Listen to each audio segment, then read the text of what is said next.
I'll be talking about Saint Kyriaki.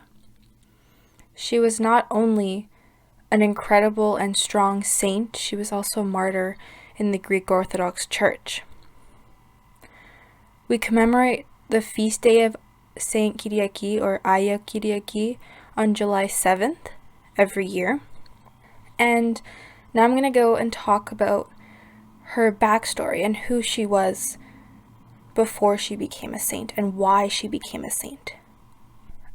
Aya Kyriaki was an only child of Dorotheus and Eusebius, and she got her name because she was born on Sunday, and in Greek, Sunday is Kyriaki, so that's why they call her Kyriaki.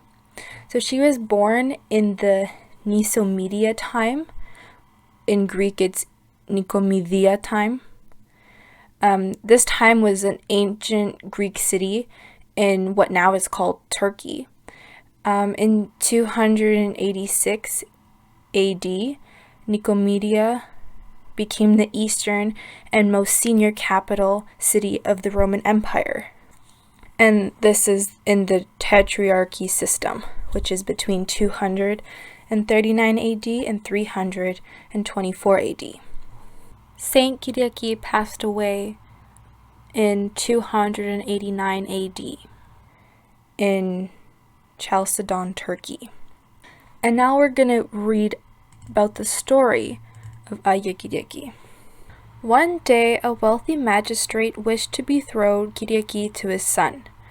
Not only was she young and beautiful, but her parents were wealthy, and the magistrate wished to control that wealth. The magistrate went to her parents to request her hand, but Saint Kyriaki told him that she wished to remain a virgin, for she had dedicated herself to Christ.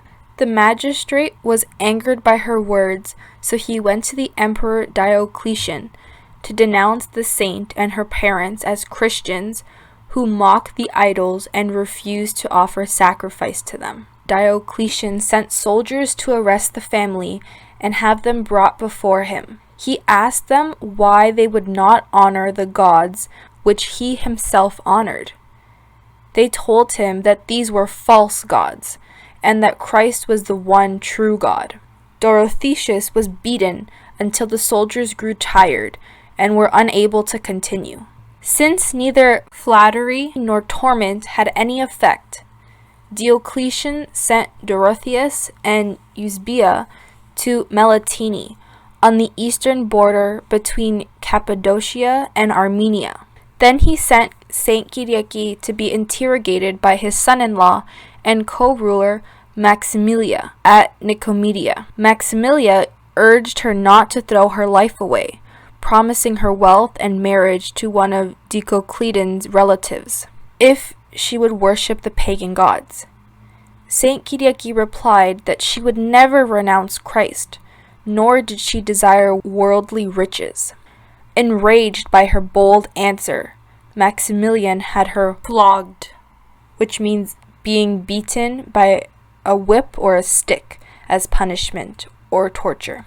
The soldiers who administered this punishment became tired and had to be replaced 3 times. Shamed by his failure to overcome a young woman, Maximilian sent Saint Kyriaki to Hilarion, the eparch of Bithynia at Chalcedon. He told Hilarion to either convert Kyriaki to paganism or to send her back to him. Making the same promises and threats that Diocletian and Maximilian had made before, Hilarion was no more successful than they were. Saint Kyriaki challenged him to do his worst because Christ would help her to triumph. The saint was suspended by her hair for several hours, while soldiers burned her body with torches. Not only did she endure all this, she also seemed to become more courageous under torture. Finally, she was taken down and put into a prison cell. That night, Christ appeared to her and healed her wounds. When Hilarion saw her the next day, he declared that she had been healed by the gods because they pitied her. Then Hilarion urged her to go to the temple to give thanks to the gods. She told him that she had been healed by Christ, but agreed to go to the temple. The eparch rejoiced, thinking that he had defeated her. In the temple, Saint Kyriaki prayed that God would destroy the soulless idols. Suddenly, there was a great earthquake which toppled the idols, shattering them into pieces. Everyone fled the temple in fear, leaving Hilarion behind.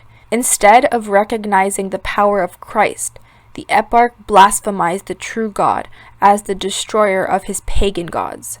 He was struck by a bolt of lightning and died on the spot. Saint Kyriaki was tortured again by Apollonios, who succeeded Hilarion as eparch. When she was casted into a fire, the flames were extinguished. When she was thrown to wild beasts, they became tame and gentle. Therefore, Apollonios sentenced her to death by the sword. She was permitted time to pray, so she asked God to receive her soul and to remember those who honored her martyrdom. Just as Saint Kyriaki ended her prayer, angels took her soul before the soldiers could strike off her head. Pious Christians took her relics and buried them in a place of honor. She stayed true to her beliefs and was not persuaded by others in what they wanted her to do, and God in the end rewarded her without her having to be tortured even more. And today, on July 7th, people named Kyriakos or Kyriaki celebrate their name days. Chronia πολλά to those who celebrate.